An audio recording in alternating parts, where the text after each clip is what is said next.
Puff and Pass!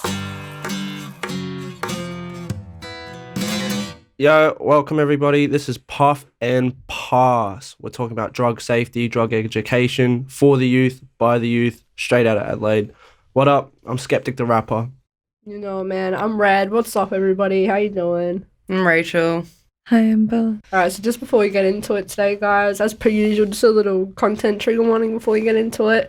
I recommend maybe listening with a family member or a good friend of yours, someone you trust and can just sit down with and, you know, have a conversation in case you start feeling a certain way. This is just to bring awareness, you know, have a chat about everything, and it's all good if you start feeling however you're feeling. It's all right, but just make sure that you're safe and you're in a safe environment to listen to this. So, what's up, everyone? How you doing? You guys doing good? I'm good. Doing good? Yeah, environment. What up? So last week, we spoke a lot about culture and certain, like, different substances having different stigmas. We spoke a lot about alcoholism last week. Yeah. And about how it's really normalized in the public eye, and like how, you know, especially for older people, it's a normalized thing to sort of be involved in alcoholism to one way or another. And we're talking about how that's, well, over glorified in a way. Yeah. Like, it's a real party thing. Alcohol, like, when you think alcohol, you think parties. Like, it's like champagne's a real luxury thing. Wine and champagne, like, you know what I mean? Like, the rich parties and stuff like that, and the expensive whiskey and everything. Yeah, a lot of people use it for, like, their stature to make themselves sure. look like more Post expensive. Malone, I think whiskey in Tennessee as soon as I think Post Malone. Yeah. Like, tell me there's It's like a brand. tell me one song Post Malone's written without talking about some type of Henny or you know what I mean? Tell me one song. And I guess we're going to talk about that a little bit today, American culture tying into Adelaide. For sure. You know, on the topic of that, actually, I watched this video the other day and it brought up a really good point. Speaking about, you know how when you go to buy a pack of smokes, there's all this, like, real, like, harsh imagery on it to, like, try to stop you, I guess. Yeah, for sure. It's telling you about, like, the bad symptoms that you get, like, all the bad shit, right? Yeah. Where the fuck is that on alcohol bottles, you know? Like, on alcoholic bottles, it's just pretty colours, flowers cotton, and shit, pretty names, shit like that, you know?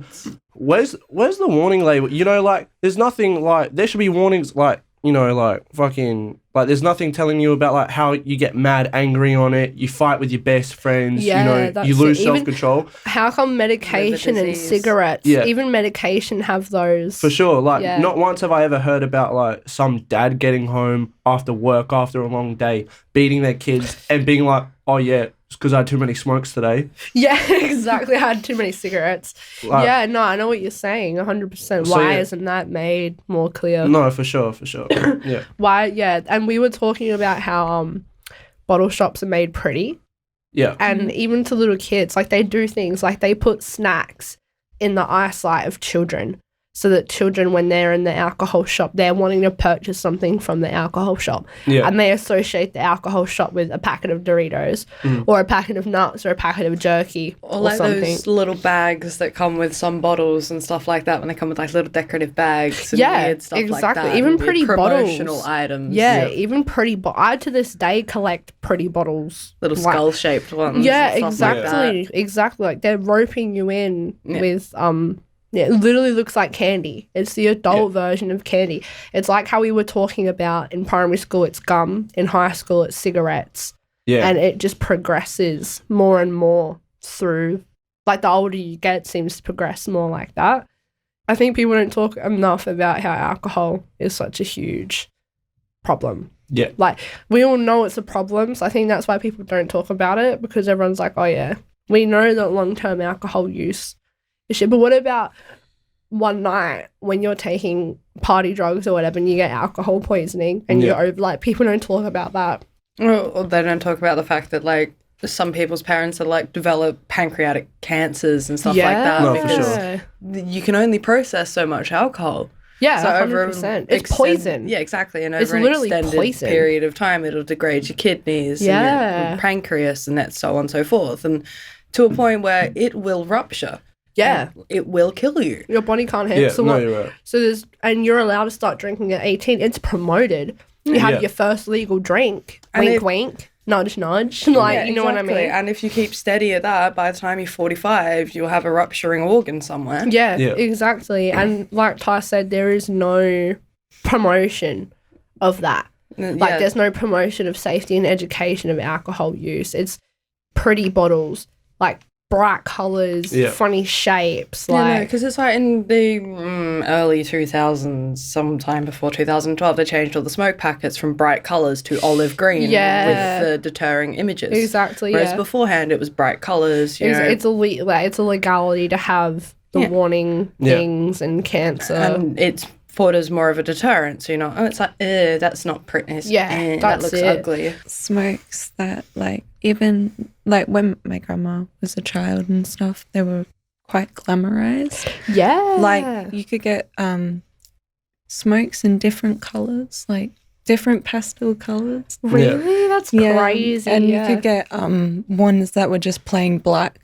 Wow. Too, like high-end, sophisticated females had cigarettes in their mouths. Yeah. And they're in the Rolls Royce. And I was about to say, and the fact that they're cigarettes, they're miniature cigars, so you've got to have some item of stature there. Yeah, that's it, 100%. And you think fluffy coats and those long sticks to hold the cigarette. The fancy fucking clips and shit. Usually they have like the really thin ones that the fancy thin ones that are not like rolled ones. They're like just pre-made really thin. And just on that advertisement thing though, can we just talk about how people just don't even fucking take that seriously anyway? No, you're right. Like, we've all seen the photo of old mate Brian. Yep. Rest in peace, Brian. We've all seen that photo. I'm sorry people take the shit out of your life and how you died, regardless of how it was. Oh, no, you didn't die by cancer. Exactly what I said. Regardless of how it was, there is so much debate about that. Everyone makes jokes about old mate Brian. I've seen people had ashtrays made with Brian's face out of resin. Like, it's literally meant to be advertisement to go, I don't want to end up like Brian. And people are calling him old mate Brian. Yeah. Exactly. It's like, oh, it's good old Brian. Exactly. Especially when you think Australian culture, you go typical true blue Australians, drink disgusting beer, smoke cigarettes, they're tradies, they have a dog and a ute. And you know what I mean? Iced coffee's not far behind. Yeah, exactly. There's that associated with it already. Like, but yeah, I find a lot of the time, it needs to be there though. Yes. Like, it's important that it's there either way. But I find a lot of the time it doesn't deter anyone at all. A lot of the time, if any, like, you learn about it in health and whatever in primary school. There's rat poison and rocket fuel. Like, you learn all of that about cigarettes. So on. Well, again, like, sometimes it's not even the point. Like, obviously it's there to try to stop people, but at least like the education's there. Yeah, like, what you're ingesting. Exactly. That's when we were talking about party drugs last week. There's like an 80% chance you're taking bath salts. Yep. Not MDMA. And imagine if it's your first time, you've gone, I'm 20, just say for this example in particular, I'm 20 years old. I've gone my whole life not touching substances. I'm going to try something for a party. And you try to take something, but you're unwillingly ingesting a different, harder drug. Like, that's so shit. And you don't even know. Yeah, and you don't even know. Like, even just the dumb things like cutter, you can be smoking salt. You can be smoking baby powder, baking soda, crushed up Panadol. Like, you could be smoking things that are really unhealthy for you. Just not for the lungs. Yeah, exactly. And God knows what ways people are choosing to use those substances. Smoking is probably the most common among youth, I'd say. A lot of adults may choose like injections and stuff. I find a lot of young kids smoke a lot more than anything and snort. Yeah.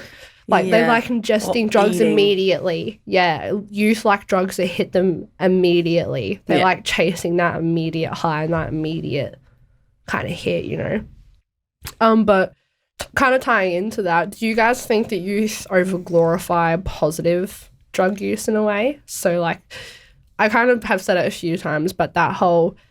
Well, I'm actually a great example. That whole, I don't take party drugs anymore. I just smoke weed every day. Yeah. Like, it's great that I'm not taking harder, again, quote unquote, harder drugs anymore, but I'm still smoking a lot of weed. Yeah, and at a young age, I'm still ingesting a depressant. It's still fucking with my metabolism and my sleeping habits. And even though I know all of that's still happening, but it's also fucking with your short-term memory. Yeah, exactly. 100%. And like I said, focusing at school and shit, it's it's the hardest thing. It's already hard enough. Yeah, with it affecting your short-term memory. In the long term, it affects your long-term memory because you can't remember the things on the short term. Exactly. You can't keep up with it all. Yeah, there's no way to just firing dot points and jotting things together sometimes is just so fucking hard. It's like trying to gather yourself all at the same time. It's like, words, find them. Yeah, exactly. So what do you guys think about that? About over-glorifying positive drug use? What do you guys think? I mean, I think it sort of depends what group you're in. I think, I don't know, like when I was a bit younger, when I was entering 8th grade, you know, like I was probably like one of the early people in my year level smoking weed. But now that I'm a bit older, I've noticed that the year 8s now, I fucking love that shit. Yeah. You know, they're like you're not cool if you're not smoking weed pretty much now is kind of like the new standard, especially at the high school I was at the time. No, 100%. And, you know, it's kind of 50-50. So sort of now it's like everyone smokes weed or they've done it a couple times or like they're planning to. Yeah, that's it. So there's a split in the group of all the weed smokers where it's like weed only or everything because I've done weed. You know? Yeah, that's it. That's it. There's like no middle between that, you know? And you're still taking fucking drugs. Yeah, exactly. That's like that whole weed is not a drug. Fuck that shit. It's, I suppose some people look at it as like a justification of you're going, but weed's not a drug. It's enabling your fucking addiction. Shut up. You're enabling your goddamn addiction. It's like drinking caffeine or anything like that. It's still enabling an addiction. And those are the same people who sit there and go, oh, I don't like being called a drug addict, harmful language, harmful stigma. Then they go, weed's not a fucking drug.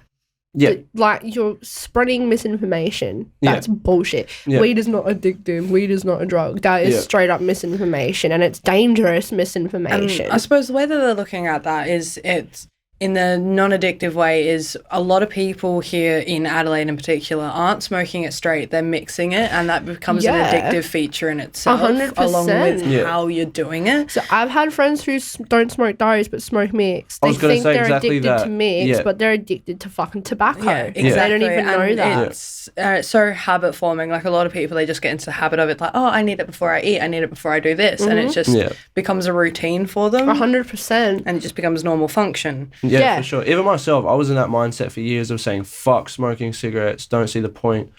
But then my mixes were 50-50, 50% weed, 50% tobacco. Exactly. You know, you're still ingesting a stupid amount of tobacco. And, sure. Nicotine and a lot is quicker. So much worse through a bong than it is through a cigarette. You're getting it a lot heavier. Anything's worse through a bong. Bong's like the worst way to ingest fucking anything. The water on your lungs. You have such a high chance of getting pneumonia. Yeah, emphysema. Exactly. And I mean, pneumonia is so bad because you can get hospitalised and water on your lungs and having to get them drained and stuff like that. Just from, smoking a bong on a hot day. That's it. Letting it get too hot. Is it condensation in your bong? Yeah, exactly. Putting ice and hot water. Yeah. Even things like using tissue paper, like toilet paper to clean your bong, the fibres from the toilet paper, breathing, ingesting that into your lungs. Using metho, the alcohol that's left on that, you're still inhaling that as well. If you're not letting the air out and evaporate. Yeah, exactly. So destructive. We're still like justifying it as but it's fine.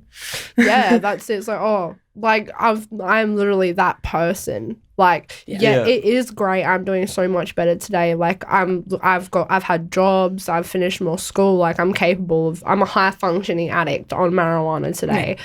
But that's because in the past I was ingesting things at a young age that were fucking dangerous, man. Oh yeah. And now you've realised that you're like, fuck, I think that was a bit of a mistake. Yeah, 100%. In a way, though, I'm happy I got it out when I was so young. Yeah, so I say the same thing to my friends all the time. I'm glad I experienced it early, so I knew to pull my shit together. Not that anyone at any fucking age should be doing the things that I was doing. Yeah, but if I were to do that shit now instead of beforehand, I'd ruin my life. Yep. And I was going to say, and some people, it just nags at them for such a long time. They're like, but I haven't done it, but should I or will I? That's it. When I was 18, I had minor offences that we didn't, big enough. Like, I had minor offences that were cleared because that's what happens when you turn 18, as long as you do the right thing and prove that too bad. Yeah, exactly. And you prove that you're going to go the right way about it. It gets, like, your record gets cleared when you're an adult. And that means a lot to me, having that now. Oh, yeah. Fucking tell me that. the things that I would do back, just the care factor.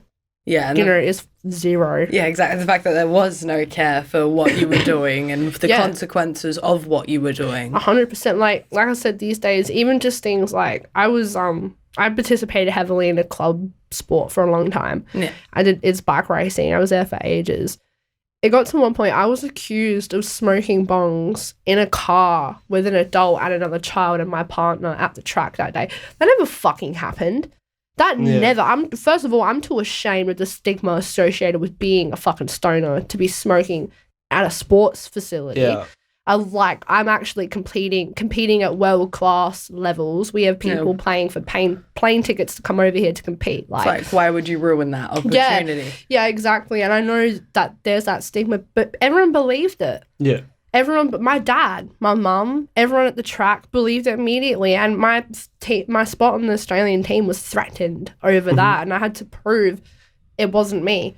Yeah, I don't know if it happened or not, but it wasn't fucking me. And that's all mattered to me. But, because there was that stigma associated around the stoners don't care. Yeah. Like, they don't care where they're smoking. They don't care what they dress like. They don't care if they have a future. It's like in any subcategory group of people, there's going to be assholes. There's always going to be assholes. Australia has to be, this is just off the top of my head, fact check me if you want, but Australia has to be one of the highest alcohol consuming countries in the world. Has to be. Fucking surely. Top five.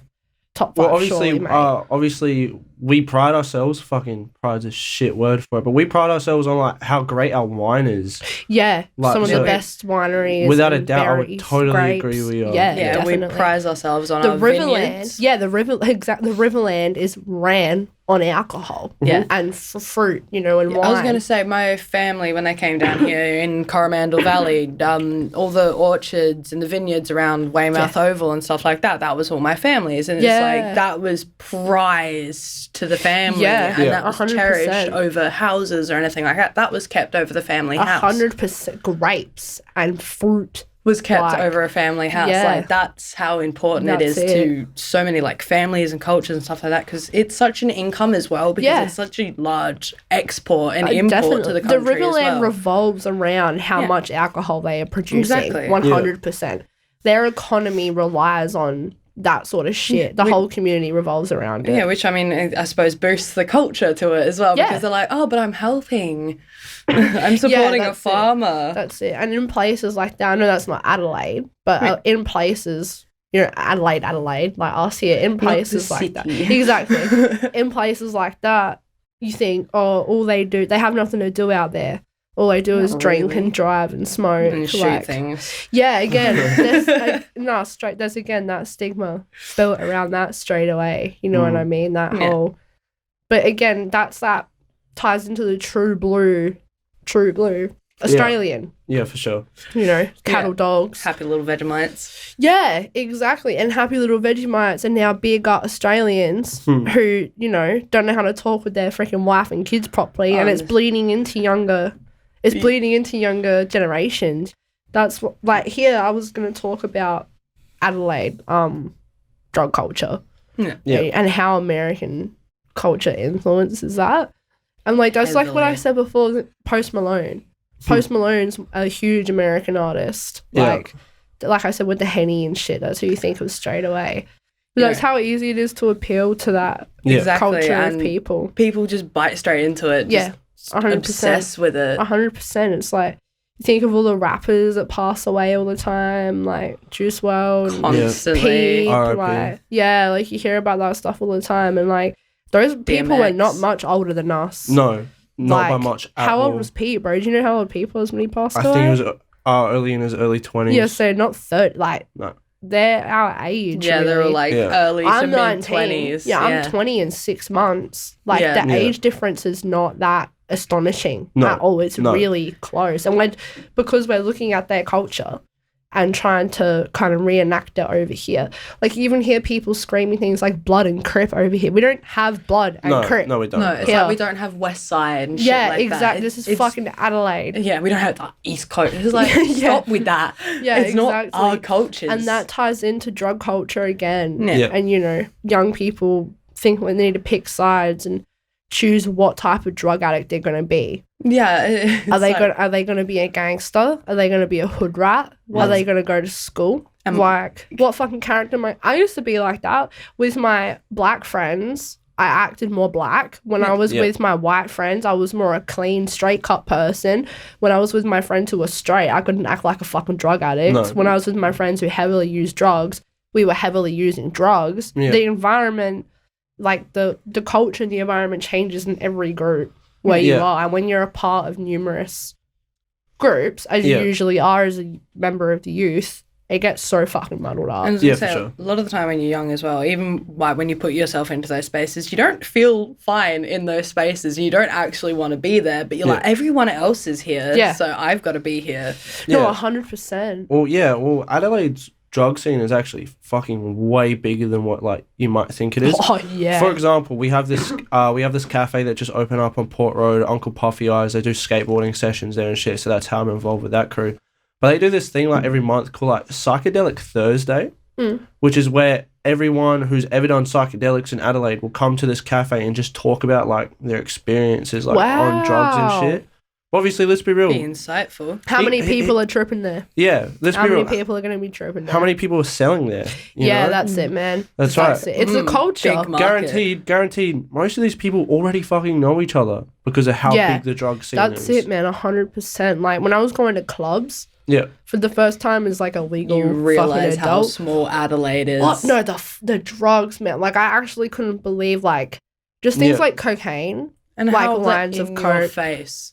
Yeah, man. Everywhere. Yeah. You tell people it's your birthday in town and fuck me, man. Everything comes at you. Yeah. Like there's a lot of potential to die. Yeah. If you're going to be serious. You know, I was at a party the other month. My friend just turned 17 and we're at his place and, you know, we're all doing caps. Like, we're all, you know, just like in public, like in front of everyone, like at this like huge house. Everyone's doing it. Everyone's smoking bongs in front of each other. People are taking acid with each other. But for some reason, like my caps aren't hitting me at this point. And I tell the dude who's running the party, I'm like, look, bro, like my high's kind of killed. Like nothing's really happening. For some reason, like, he pulls me over to the corner. This is my first cocaine experience. And we start chopping up lines of coke. I rack a couple of lines, just whatever. But, like, it was just weird going from how people in the main room with each other are tripping on acid, taking caps in front of each other, but the coke is what we had to keep discreet. Like, we can't let people know we're on coke, man. Like, what the fuck? It's all the same shit. It's all, like, let's be real, exactly. You know? Why is there different levels of what's acceptable and what is not? So even like not even at a club, even at a fucking 17-year-old birthday party. Yeah, man. Hella drugs everywhere. 100%. And you're the odd one out. Like you're the sitting duck if you're not doing the drugs. That's man. it. And I thought I'd seen some shit. Yeah. And then I get to places like that and like there's little kids whipping out shit and I'm like, what is this? It's like you're like 12, please stop. Yeah, like right. I just think about how I used to look. Yeah. When I was like, because I was 10, 11 in town with my friends, like you yelling at the public, spitting, smoking durry, stealing shit. I was a little hood rat. It was disgusting, man. Yeah. Now that you look back on it, it's like, oh fuck, I was one of those people that I hate now. Yeah, like I look at those people now and I'm just like, well, I really looked like that. Yeah. Like that's just incredible to me. Like these days it's fucked, man. I get like 14-year-olds walking up to me trying to sell me Zans. Yeah. In Rundle fucking Mall, man. Like I've probably stolen it from their parents. Yeah. Fuck no. Dude, a year ago I was so uncomfortable. I went to get something from someone and I had to ask them to see their ID because I was not participating in something like that with a minor. Like I couldn't believe, and that's just how frequent it is. Like, when are people IDing their drug dealers and not being ID'd by the drug dealer? What? What, bro? And I was about to say, that also ties into this. It's really disturbing the amount of young people that are actually selling drugs and like the repercussions that also come onto their families and stuff like that because they don't realise. Bro, kids selling for their parents. Exactly. That some are selling for their parents, some their parents don't know. So when a repercussion comes back to their house, they're so confused. Like, sometimes it'll either be police or it'll be some other aggressive person that they've ripped off. That's it. And that can threaten so many things to just, you know, your way of life. And don't think of it. And that's how quickly it really goes. It goes from, for me anyway, I don't know about you guys, but I've seen it happen a lot. For me, it went from a group of people smoking weed, drinking, meeting other people, and that just getting bigger and bigger and more out of control. And then for a while, it just spiraled. Like, the more people I met, the more social I got. Now, I talk to limited people. Yeah. That's the best way to do it. I know it sucks. Cut people out of your life. You have to be selfish. You're allowed to be fucking selfish and not talk to people. Don't go to like strangers' houses and shit like that. It's just, you don't need to. If your friends don't get it, you don't owe your friends an explanation. No. Right. If your friends cannot understand that their drug use and your drug use together is impacting you and you can't be friends with them anymore, fuck them. Yeah, they're not really friends. You don't. Maybe at the time they're going through their own shit, and that's why they can't see what they're doing is really negative. Yeah. You don't owe anyone an explanation at any point in your life. You want to get clean, you want to move on, fucking do it. Yeah. Oh yeah. Don't let anyone stop you from doing that. You know, that whole. I've even heard the other night, one of my friends who's recovered now, really proud of him. He was out with one of his friends at town, and his exact words to him was, "Just relapse with me for one night, bro." Fuck that. That's fucked, man. Yeah. That's so sad, bro. Why would you even, like, why would you think to do that to someone? Do you care about my progress at all? Yeah. Do you care about me as a clean person? Yeah, man. Fuck off. Just relapse with me for one night. Fuck that. It's like, my health is more important than having fun for an evening. Yeah, man, definitely. Self-control. Yeah. I get that to this day. Like, I still don't smoke bongs, like, anymore. Like, I did for years growing up.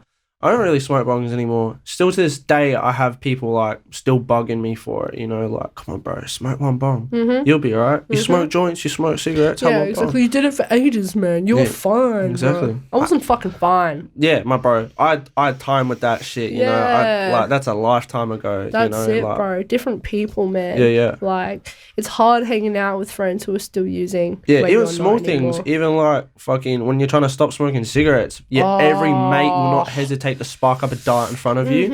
I don't fuck with that. Fucking oath, man. Fucking oath. Just that culture.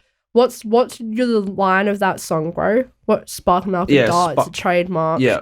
That's literally one of the opening lines, one of Ty's fattest tracks. Yeah. Like, the culture around it, man. It's so hard to get away from, For bro. sure, yeah. Could you imagine Ty being a rapper, having to tell all his rapper friends, "Oh no, I'm clean, man. I'm sober, bro." You're right though. You're right. Yeah. Can you fucking imagine that? Like, how he would look to those people. The culture is that heavy Yes. and that hard to get away from. Yeah. Like, it's just so hard to break away from it. There's stigma. Yeah. There's stigma amongst users and other users. Is whack. Yeah. Is whack. Yeah. That's like, in my family, I had a family member offer another family member some weed, and he's like, "I'm driving." And he goes, "Oh, you're one of those, are you? What, a law-abiding fucking citizen?" Yeah, not a fuck with. Yeah, is there a problem with not being a drug user? Is there a problem with not ingesting drugs while I drive? It's like, is there a problem with appropriate use? Yeah. Just What's the problem with that? Yeah, you're one of those, are you? Even on the counter attack though, I've told some people, you know, like, I'm not really smoking, and I've never seen anyone more proud of me, like, that's in it, their man. life, you know, That's like, it. encouraging you, like, to keep doing what you're doing, bro. Like, stay off this shit. It's good. I wish I can do that. Sometimes that's a real ego boost, I guess, you know. No, So 100%, bro. it's all about the group you're with, man. At the end of the day, for sure. Yeah. You just need to be aware of it. Yes. And make your own fucking decisions. Oh yes. That was my biggest problem. And obviously that's easier said than done. Oh, of course, bro. Of course. Yeah, trying to ignore other people's opinions, because other people's opinions don't really matter at the end of the day. Just like what you think of yourself. What matters is, is your bodily health, your mental health, and how you're going. Yeah. Like, exactly. education-wise and shit. I know it's hard, but you got to pull through and do it. For sure. If we could all be sad forever. I know this is really hard to say, but the realisticness of it is, if we could all be sad forever and let it keep us down, the whole world would be fucked. Yeah. There would be no school teachers. There would be no ambulance people. I'm sure most of us have seen with a family member what happens to them when they dwell in their own self-pity for a long period of time. Yeah. It's just, it doesn't go well for your health, for your surroundings. No, that's it, man. 100%. Anything to do with your existence. 100%. I have quit before. Yeah. Yeah. Awesome. Like, I quit marijuana. Yeah, sweet. How'd that go for you? A couple times, or? I tried once again, but that just didn't go well. I don't think I was in the mental Yeah, good on you, man. 100%. too, but I did once, and I think I thought it was less scary than I thought it would be. Yeah. That's good to hear, because for me, it is the whole, the what if. without it. You know what I mean? I think one thing is it used to be like that for me, and then getting past that point of what happens if I don't have it, like how am I going to react, sort of thing. Yeah, that's it. I think it's just like, because mentally I used to have it, like I literally had to quit because my anxiety was so bad about not getting it that I had to actually quit because you were that reliant on it. Yeah. It was that bad that I was like actually paranoid if I couldn't get it. Wow. And then so it was affecting your fucking life, man. Every night. Yeah. So every night. Yeah. That's hectic. So I quit. But then I think it helped me realize that it wasn't as scary as I thought it would be. Yeah. So now I still smoke, but if I don't have any, I'm less likely to be all like wigged out about it. I can usually just get past it and figure out a way of dealing with it. Yeah, and awesome. Also now I try to actually organize myself, so I only get a certain amount like for 2 weeks, and then I actually divide it up into separate little containers. You're monitoring your usage. That I know how much I have. That's and amazing. Then don't go that's really good. over it. So because otherwise, if I do, I will just literally probably smoke the whole thing. Yeah, that's it. And then if you were looking to cut down, that would be a great way. Yeah. To, take a little bit from each day. You won't even notice, most probably. Exactly. You won't even notice just taking out a little bit. That's it. Just reduce that little bit. Yeah. And you don't need to do it over a really quick period of time. It can be over weeks. That's it, man. Fucking orange. It's your own battle. Yeah. You know, that's a personal story, that one. Yeah. Like, it takes you however long it's going to take you. And like Bells' example, it takes numerous times, usually, to quit. Yes. It takes multiple attempts quitting to quit. And it's like now I'm not even ready to, I'd like to quit eventually in the future because I don't think I could be a functioning like adult. Yeah, awesome. Adult in this time in your life, it's helping you more than and it I'm is not trying not to stress too much about being an adult right at this moment. I'm still young, I have to remember that. And I think there's a lot of people who have just turned, 18, who are just become adults, make them feel like, well, now you're an adult in a way. They feel pressure to make big decisions. Yeah. Yeah. Yes. Like, I have to do something with my fucking life now. You need to just settle down. It's what you need. Yeah. You need to breathe. Like, this is the most vital time. This is your peak of your life. Like, 18 to 25 should be the peak of your life. Like, you're either going to be studying, finding out who the fuck you are as a person and what you love and what you want to do, or do what you love and what you want to do. You have to be doing one of those three things at this age. It's so important. And if you don't know what you want to do, that's fine. Yeah. We're kids. I'm 19. I'm still a fucking kid. We're all kids, bro. We're still young. Just because the government tells us we're 18 now, we're kids. Not in America. Like, in America, 21. I know they consider them adults, but, they're not allowed to drink, and I think they still consider them pretty juvenile. 100%. So, like, the thought of getting your license at 16 to me, I was trying to quit marijuana at 16. I was trying to get to school at 16. Like, different people are capable. At school, that's for sure. Yeah, different people are different of capable things. I whacked like 300 lessons in 1 year. There are 300 lessons in 1 year. I'm like, when I got my fucking report card, man, I was like, wow, I didn't know I had that many lessons to miss. Like, that's an achievement. Yeah, that has to be Guinness World Record. Like, and then that's what it does, though. It catches up with you. Yes. And one day you look back at everything and you're like, holy fuck. Mm-hmm. Or you look at all the opportunities that you missed just because you went, I don't want to do this. I want to do this instead. And then you you're took the looking back easy way. on it and you're like, there's all of these opportunities that were just handed to me on a silver platter that I rejected. It's okay to take the easy way out, but you can't do that forever. Yeah. No.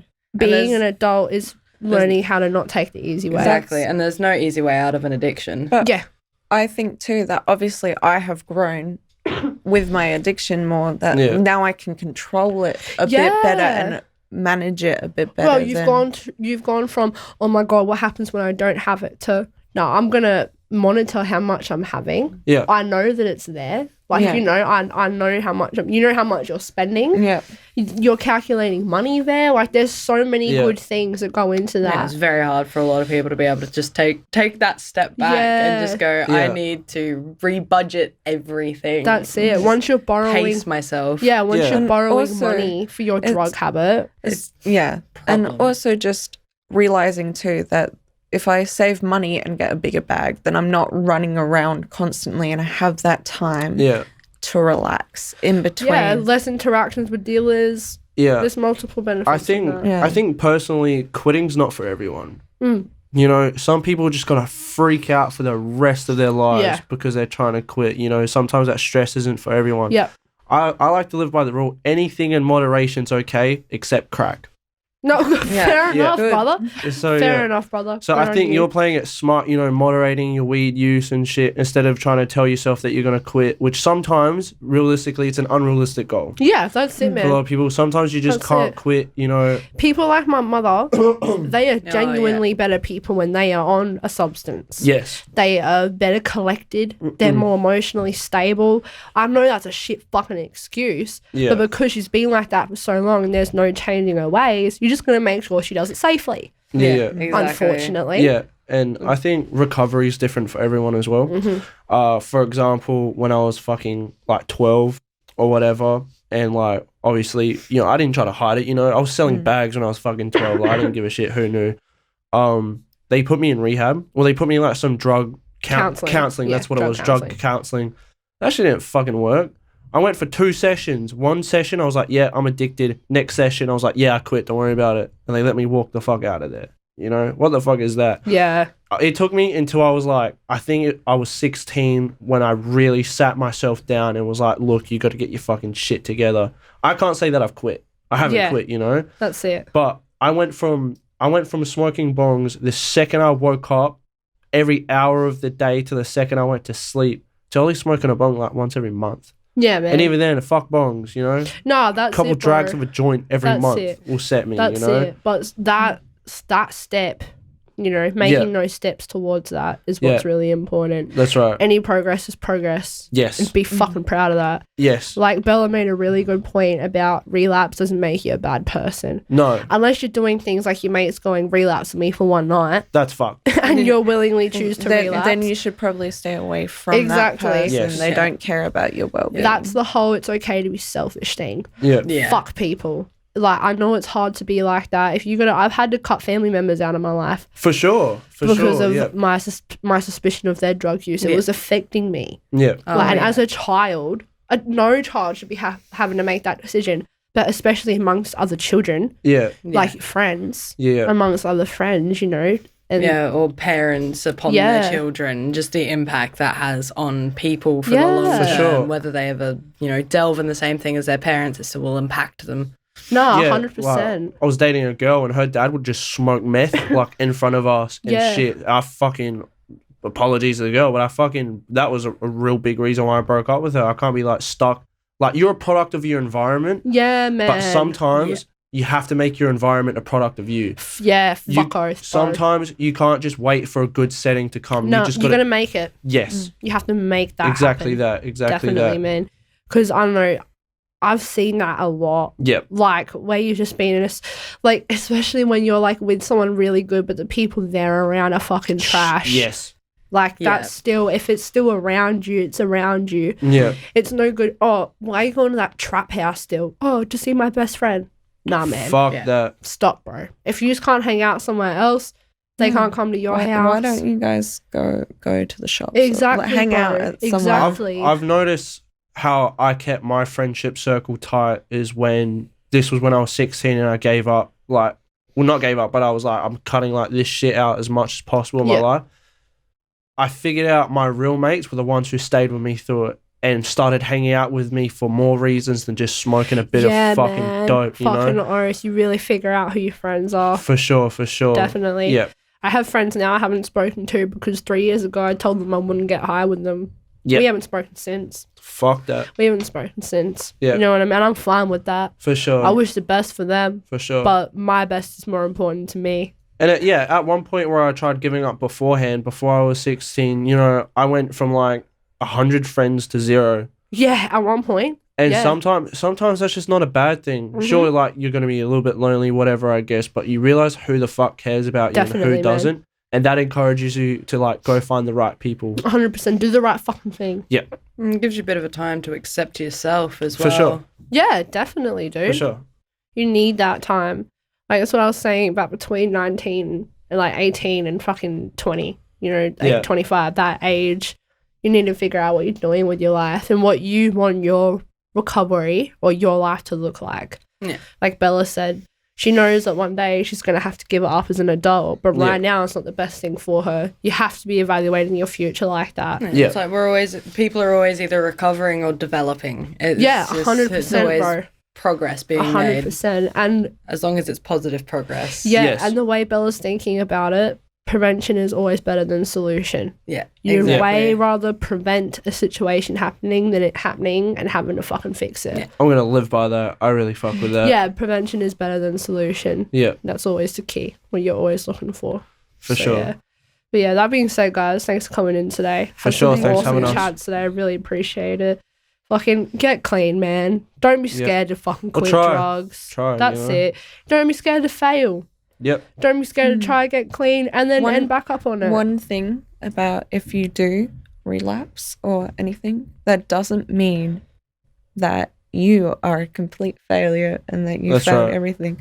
You just have to remember that you can jump back onto the right track and stay on that track. That's it. And there's people there who are willing to help you. Yeah. Professionals, man, who are willing to help you get clean. So if we had to give our biggest tips of advice for recovery, what would it be? I like that. What would it be? My biggest tip would be don't be fucking hard on yourself. Yep. Self-love is a really important part of recovery, man. Yeah. That's my biggest tip. Mine's probably be selfish. Good shit, bro. You know, like... Good shit. Cut the bad people out. Yep. Stop hanging around fucking dirty places. Mm-hmm. You know, don't make your friends happy if they want you to smoke or whatever. Don't give in to that shit. Just do you, man. Awesome, Just bro. do you. Thanks for that. Stay in a safe environment. And if you feel unsafe, remove yourself from said environment. Yeah. You have every right to. Exactly. That's along with the be selfish. That's it, man. Yeah. If you do, just remember to jump back on. It doesn't mean you're a complete failure and you can always get back on the right track. And you're still allowed recovery. Yeah. Be resilient. But always try to stay good on you, man. On the right track. Like there's a difference between like fucking up and giving up. That's it, man. You know? Biggest tip from that today. For sure. But yeah. Thanks so much for that, guys. I really fucking appreciate it. How the fuck do we wrap this up? Puff and Pass! Oh, I'm Skeptic the rapper. Get all the ladies. Nah, you see me. Are you Batman? Oh my god. Oh, you're like.